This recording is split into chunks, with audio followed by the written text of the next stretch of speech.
Welcome to the Right. podcast, Verses and Visions Creative Conversations. I'm your host, Cassidy Beck. In this podcast, we will delve into the personal stories of individuals who have achieved success, gain insights into their experience that shape their journey and the visions of themselves. And today, I am so happy to welcome Brittany Hart Nelson. She is a watercolor artist from Salt Lake City, Utah. She graduated from Utah State University in mathematics education, but had enough art credits to receive an emphasis in art. She is the daughter of Laurel Hart, who is a talented professional watercolor and oil artist. Thanks to her mom, she has been around beautiful art all of her life, and she has a deep love of loose watercolors. Brittany took many art classes throughout her life, but it wasn't until the pandemic in 2020 when she was able to fully dive in. Since then, she hasn't looked back and has created a little side hustle, selling her artwork and teaching watercolor classes to others. She believes that everyone has an artist inside of them and loves helping individuals bring out the artist within. Brittany is also a wife to Jake and a mother of 5 children, 4 sons and 1 daughter. They are her pride and joy. Her other hobbies include hiking, mountain biking, baking artisty treats, tennis, racquetball, and she's borderline obsessed with pickleball. Brittany, welcome. Thank you so much for joining us. Thank you so much for having me. I feel like there are so many things that I want to talk to you about. Okay, let's start out. So I've looked at a couple of your YouTube channels of your videos, and you have about 40 that you've posted. Tell me more about your journey. What about the pandemic lit this fire within you? In 2020, we all know what happened, and we all were stuck in our homes. And I found myself with a lot of more time on my hands than I used to have. And so I just decided what better time to dive in. And I got my watercolor paints out. I always kind of dabbled here and there in it, but I didn't take the time to fully develop the talent. So when we had that time, I just decided to go for it. And so I did, and I just fell in love with it so much I haven't looked back. So it was a perfect time for me to be able to dive into watercolor. That's awesome. So one of the things I think is so amazing, you are incredibly talented. I love seeing the artwork that you have made. And I think it's so cool. I was trying to figure out all the different mediums that you've created your artwork on. And I just imagine myself in your shoes. You've created this beautiful thing, and then you have transferred it to a blanket. And I imagine getting that blanket and for you to be, okay, this is my artwork. Was that a magical feeling? Because I just can't imagine having that there was nothing there and that you just created this beautiful piece of cozy comfort. Yes, that's probably one of my favorite things to do. Like you said, you created something out of thin air and turned it into something, right? So when I give baby blankets to my sister or my friends, I always love to give them something personalized. So I'll take one of my pieces of artwork and just order the blankets online and get them in the mail and give those as gifts. So it's pretty cool what you can do nowadays. You can print on pretty much anything that you can think of, mugs and mouse pads and blankets and shirts and anything you want to do. So I think that's definitely one of my favorite things to do. And I love to help people take their artwork and do that themselves, because it is so special to see your own work on something. So I love that you're helping share with other people. And my favorite video of yours is the one where you're doing the tree, because I love art. I am an appreciator of art. I don't have the skills, but where you were like, you can do a line, you can do this. How is that trying to help someone such as myself along this path? I love that you said that, because when I sit down and work with people who are just beginning their art journey, that's usually the first thing that people say. Everybody will say, "Oh, I can't do this," or I'm not artistic, or I don't have the talent. And I truly do believe that it is part talent, but mostly it's just sitting down and practicing. Just like with anything, if you want to learn the violin or the piano, you sit down and practice. And so with art, that's how it is too. And I really think that anybody can do it. We need to get out of our minds, out of that thinking of, "Oh, I can't do this," and start telling ourselves that we can. I have a quote on my YouTube channel from Pablo Picasso. He said, "Every child is an artist. The problem is how to remain an artist once you grow up." When you see kids in their art and they they're just artists. They just know they are. When my oldest was little, his name's Bridger, and my mom, who you mentioned is an artist, she was talking to him about what he wanted to be when he grew up. And Bridger said to her, "What do you mean, Grandma? I'm already an artist." And Oh, so, I love it. I you love know, that. isn't that the cutest? They Yeah. just believe that they're artists. But we lose that somewhere around third to fifth grade. We stop focusing on arts at school and more science and math. So my goal is to help people bring the artist back out of them if they've lost it, or to begin if they're just beginning. I love that. I love that. How do you feel like your vision of yourself has changed over time? Okay, that's a great question. Definitely, you become more confident as you go. The first time I really thought that I was an artist, and it was probably a year after I had started really painting. And I had my cousin's wife ask me to paint some cards for people at her work. They were putting them in a gift basket. And she said to me, "We want a local artist to paint them." And that was the first time I thought to myself, "Am I a local artist?" But, oh, it's so funny that of course I was, but I didn't see myself as an artist yet. So Yeah. just it's just putting yourself out there and being brave and sharing your work, and others will appreciate, either they will or they won't, but they'll see your work, and hopefully you can keep sharing and start selling your work. So that was the first time I thought of myself as an artist, and it took quite a while. That's awesome. I have to say, I feel like one thing that I've noticed is I can't believe the amount of personalization that you do to give gifts. Like the card that you did for your boss, that was the fisherman, the unicorn that you gave to your niece, and how like you're painting your gifts and your talent and giving that away, and how fortunate for people to be receiving a gift from you. Oh, that's so sweet. Yeah, I definitely love to show my love through my artwork. So I hopefully people appreciate that and understand that that's the way I'm showing my love. When I have friends or family members or neighbors that lose a loved one, or going through a hard time, whatever it may be, I love to pick out flowers at the shop and pick something. I even think in my head like of the colors of that person, which kind of sounds silly, but you know what I mean. You can Yes, tell someone if they're a red or pink or the colors that they love. So I'll try and pick something that they love, and then I'll paint a hand painted card that matches those flowers. And that will be my gift to them, hopefully to cheer them up, if only for a brief moment when you're going through a hard time. But so yeah, it's definitely, art is a way to show your sympathy, your love, and I just love that about art. I'm surprised how you've used your talent in art, like with your other hobbies as well, like baking. Let's talk about your baking for a minute. Whew, it's like next level, Britt. It's Oh, that's amazing. nice. Thank you, Like Cassidy. That's so sweet. you were painting on macarons, like okay. So here is my question: do they eat that? Because I feel like I would look at myself and be like, I can't. I want to frame this. I don't That's want to really eat cute. this. That's very funny you said that. Last year I gave my coworkers at work, so if you frost your gingerbread cookies in royal frosting, that Mhm. frosting will dry, and then it's Mm, hard enough for you to paint on it, and you paint with food coloring. So it's mm, just like using watercolor. So mm. I painted some cookies for my coworkers last Christmas, and my cute coworker Wendy, she said, "Yeah, I couldn't eat it. I saved it and turned it into a Christmas ornament." So I think that's that's great. really Yeah, I cute. feel like I would totally do the same thing. And then you had a birthday party for your oldest son, and you were able to make a whole map for him. Oh, Or like yes. I was like, this is just incredible.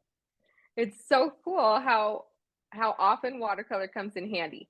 I was looking for a certain type of the old kind of treasure map looking paper, and I couldn't find it anywhere. I'm like, I'll Mhm. just paint this. So I painted it in kind of a yellow ochre color and frayed the edges of it and turned it into a treasure map. And that was super fun to do. And I think he really loved it too. Yeah, for sure. What an unforgettable experience for him. The other thing, like hiking, because I love going out in nature and I love appreciating nature. And I feel like where you're bringing your paint set and the leaves, how you had that video of you had painted the leaf and took it off. And it took me a minute because the way that you captured like the 3D of it, I was, no, she photocopied that. There's no way. It was a masterpiece. It was so beautiful. Oh, you're And so sweet. what a beautiful way of using your talent to appreciate nature as well. Oh, that's one of the number one things I like to do is when you begin painting and you just start looking at the world differently. And Yeah. everywhere you go, you're looking at the fall leaves and you're looking at the flowers and you're thinking, ooh, I wonder what color I would paint that flower. I wonder how I would paint that gray sky, and you just look at the world more closely and appreciate it more. And I love that about painting. Yeah. Where do you typically find inspiration for your creative pursuits? Definitely out in nature. That's probably Mhm. the number one. I love it because now my kids, when we go on walks, they'll pick up leaves and they'll pick up flowers. And I try to tell them, don't pick it from people's yards, but they'll pick things up and they'll bring them home for me and say, Mom, this is so pretty. Will you paint this? So, Oh, they see me I doing love that, that. and it's Yeah. really cute that they do that. So for sure, Yeah. number one is probably just nature, and also other artists, just seeing what they're doing and loving their work and trying out their style and the things that they do. So I know a lot of this you came from growing up with your mom. Is this something that you're hoping to pass along to your children as well?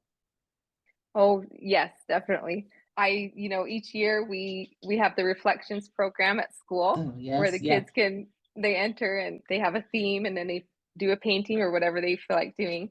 And I make them enter that every year and I hope that it sticks with them. I don't want them to lose that child artist that's within them. I love it. So do they do watercolor or any medium? Definitely watercolor. My Gotcha. daughter likes to draw. I'm not Mm, big into drawing. I don't love drawing, which is funny mm, because you think you would need to love that to paint. But I usually, if I need to draw, I will do a simple drawing and skip to the fun part for me, which is the mm. painting. Yeah. So she likes drawing. And then my son, Trevor, he's 8 years old and he does love watercolor. So he's my little buddy. He'll sit and paint with me. And I finally wised up and I put an extra desk in my art studio where he can sit and paint. Yeah, I love that. Do you do oils? My dream is to one day do oils, but no, I've dabbled in it a little bit and Yeah. acrylics, Yeah. but not yet. Some of my What? favorite artwork and artists are oil painters. And Yeah. I feel like watercolor is a great way to begin because it's so simple to grab out and clean up. I leave a palette out on my kitchen table and I just grab it real quick when I need it. So for now, just watercolor, but definitely in the future. Yeah. If you could go back and give your 18-year-old self one piece of advice, what would it be? There's so many things I'd want to tell myself. But the one thing is just to believe in yourself and just go for your dreams. Don't let anybody tell you you can't do something. Don't let anybody bring you down. Just find what lights a fire under you and go for it. Like that's what life's all about, right? Finding what you love and your passion and sharing that passion with others. So definitely believe in yourself is the what I would tell myself. I love that. I feel like I want to keep telling myself that, right? Yes, I feel like we're that's still great learning. advice for my now year old self. Tell me Absolutely. about tell me about the three most influential people in your life. So Sure. definitely my mom, Laurel Yeah. Hart, is number one. I've just been around art and gone to art shows with her and gone to all kinds of watercolor workshops with her and even attended her own workshops. And so definitely my love of art came from her and just being Mhm. around all that beautiful art. And when I would go to those shows and workshops and look at the work, I remember looking at it thinking, I swear I could paint that. Like I swear I could do that, right? Mm. It's so much easier said than done. But I Yes. knew that I had this artist inside me that wanted to bust out basically because I knew it was in my blood from my mom. So she has always been there to support me when I have questions on how to paint something. She's always right there for me, teaching me what to do. So she's for sure number one. My grandma Donna May Hart, she passed away about a year ago. We were very close. Our family would go to her house every Sunday night and even more. We saw her very often. So once the pandemic came in 2020 and we had to stop getting together with our whole family, I really missed it. And I would make her cards. And so I'd send her watercolor cards in the mail. And so by the time the pandemic was over, she probably had quite a collection. But right before she passed away, the last conversation that I got to have with her was she told me that how good I was getting at my art and to stick with it. And I just will always hold on to that forever. I love that. And then for the third person, I would say it's my friends and my supporters that I have. You really need to find cheerleaders for yourself. Yeah. I have some best friends that have just been with me there every step of the way and always cheering me on, celebrating successes with me, and also pushing me to do more. Like they'll say, hey, there's this show. You need to get your artwork out there. And hey, I'm going to this show. Do you want to come sell some stuff? And really pushing me to do things that I otherwise wouldn't have done. So I think love those that. would be That's the awesome. top three. Yeah. So a couple things about that. I saw for your grandma Donna that you did her house and that accompanied your mom's picture of her. And what a beautiful tribute to her. And I feel like how nice to use your art also to help through grief. That was a super special commission. I had a cousin ask me to paint that so she could give it to all her cousins and aunts and uncles for Christmas. And that was a tricky one for me because I've done houses before, but I have had no emotional attachment to the homes, right? Yeah. This one I had a huge emotional attachment to, and I loved painting it. And as I was painting it, I shed tears just thinking of Grandma Donna and all the wonderful memories we have in her home. And Yeah. once we were able to send out those prints, I started getting messages from all my cousins saying how grateful they were for it. And my oldest cousin on my Hart side, she told me that she hasn't had a painting evoke so many emotions like this one did for her. She could imagine walking through that door and hear the laughter and the conversation with Grandma Donna. So you're right, it really does. It brings wonderful emotions when you look at it and helps us remember our happy memories as a family. Yeah, that's beautiful. The other thing, I think as an adult, you're like, I don't want to do that. And then you like stop doing things that make you uncomfortable because you don't have to. But I feel like it makes it a little bit easier having like a supportive group of people with you that'd be like, you can do this. And I think having that like group that will push you is really motivating. So I think that's so Totally. wonderful. Yeah. So can you share any rituals or habits that you have that you feel like contribute to your success? Yeah, I don't necessarily do any particular ritual every time I sit down to paint, but just the practice, just sitting down. It doesn't matter what you're going to paint, sitting down each day and painting something. I think that's the number one thing that has helped me and allowed me to grow is just sitting down and doing it. That's how you're going to get better. I talked to an artist a couple years before I started really diving into watercolor, and she told me that you're going to paint miles and miles of canvas or watercolor paper, whatever your medium is. And so that made me feel really good. I'm like, yeah, that's right. I can't expect to have masterpieces right away. I'm going to go through miles and miles of paper before I, get to where I want to be. Yeah. Yeah. Have you ever experienced imposter syndrome?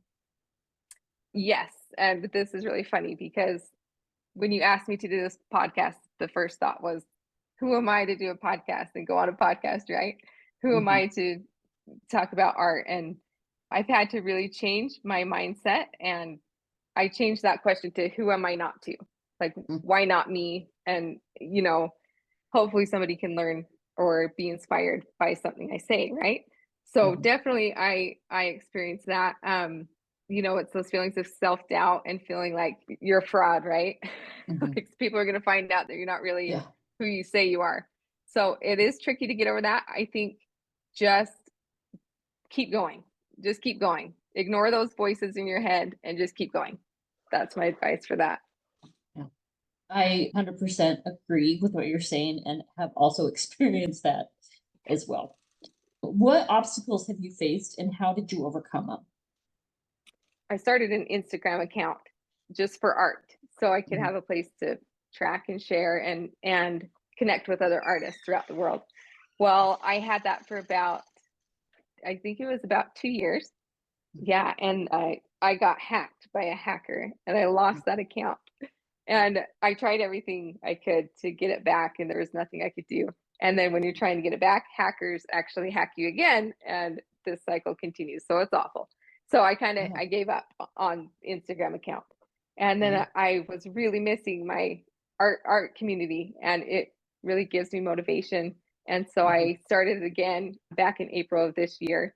So I feel like that's kind of a silly thing, but it really did affect me, and it was hard to lose that. And so I'm glad that I tried again. I started over, I got my Mhm. account back and found my art friends again. When you get kicked down like that, you just want to give up, right? Like, okay, Yeah. maybe the universe is telling me I shouldn't be an artist and I shouldn't do this. Your mind Yeah. starts to think like that. And Yeah. then luckily I realized like that's silly. And if I want to do it, I'm going to do it. Again, those voices in your head, don't listen to them. Yeah. Yeah. What tools do you feel like you've used to get a clear vision of yourself? This is funny. I literally love my actual tools, like my watercolor brushes and my paints and my palettes. I love those things. Sometimes I just hold a watercolor brush while I'm walking around the house for no reason at all. And they became my little friends and I love them. And so those actual tools have helped me. Another thing is my relationship with God and spirituality and prayer. So those things help me. I feel like with God's help, you can become anything you want to be. Love that. So what role does feedback play in your creative process? Definitely, that's a big role, especially in art, right? Yeah. You're going to get a lot of feedback, whether it's unwanted feedback or wanted feedback. And Yeah. one of the things I would say is you can't take it too personally. I Mhm. remember as a kid, one time my brother and I, we were at a show with my mom, and we were Mhm. looking at one of the pieces on the wall, and we said something about it that was not kind. We said something about how we didn't like it or something. And then we found out that the artist was right there by us. And we're like, oh Mhm. no, we didn't mean for them to hear that. So Yeah. we felt Yeah. really bad. And we've been very Yeah. careful ever since. But you need Yeah. to learn that everyone has a different opinion. Some people will Mhm. like your art and some people won't. And that's just fine. You paint for you and you paint for Mhm. what you love. And Mhm. others will see that and they'll start to love it too. So definitely use the feedback to become better, but Mhm. don't let it bring you down. I think that's great advice. I think that's great advice. Can you share a significant success or achievement? So the success and achievement for me is when somebody loves my art and wants to hang it in their home. That's what it's all about. If somebody can relate to your work and they actually want to hang it in their home, that's the best. I have an aunt, her name's Andy, and she just has really beautiful style. Her home is so beautiful and everything she touches is just lovely. One of my first paintings of some daffodils, she contacted me and said, "Oh, I have to have that painting." And it really isn't the greatest painting, but I understand when you relate to a work of art, like that's it. Yeah. You do. And so Yeah. she bought that painting from me and she hung it and she framed it and hung it in her home. And that just means the world to me. I told her that I would redo it for her now. And she said, "Oh, no, I love it just the way it is." And I think it's because she saw a budding artist and she appreciated that. So, yeah, I love that. That's definitely my goal with my art. That's awesome. Okay, we're gonna go into some rapid fire questions. Do you prefer to Awesome. read a physical book or audio book? I definitely prefer the physical, but I don't Okay. have the time to do that. So Yes. I do audio. Yeah. What is the last book then you either read or listened to? A Parcel of Patterns. It's Ooh, about the plague. It's an interesting book and I really like it. just a light uplifting read. Yeah. Yeah, weird, huh? What's your favorite piece of artwork in your home? This is hard to choose because I do have a lot of great art, but I have to say it's my grandfather's clock. My grandpa was a woodworker and Mm. he made each of his grandkids a beautiful, if I turn this way, I know you can't see this, but Oh yeah, yeah. a beautiful grandfather clock when I got married. So that's the number Wow. one thing in my home. And then I have a painting from my mom. She was on a mission in Brazil for 3 years while I was buying my home. And there was this beautiful picture of some sailboats in Yeah, Brazil that I yeah. loved and I wanted it. And my mom surprised me and she sent me a full size painting of these sailboats. And the in these beautiful blue colors that I wanted to do my home in. Those two are my top favorites. That's amazing. Okay, do you have a favorite band? I love so many things. I couldn't choose. I like country to rock. Led Zeppelin's a favorite. Fleetwood Mac. I mean, I love a lot of music. Couldn't choose just one. So I feel like it's important that we tell people where they can find your stuff. So you are on Etsy. Of course, you can follow on YouTube as well and Instagram. So you're Britt Hart Art. Is there anything else you want to add, Britt? Those are the main places. Instagram and YouTube are probably my number one. And if you just DM me on Instagram, I will get back to you. If you have any questions or want to get together and paint, I love doing that. So that's the Very best place cool. to contact me. Awesome. So this is Cassidy Beck signing off for today, reminding you to embrace the art of self-refinement. Until next time, keep crafting your masterpiece.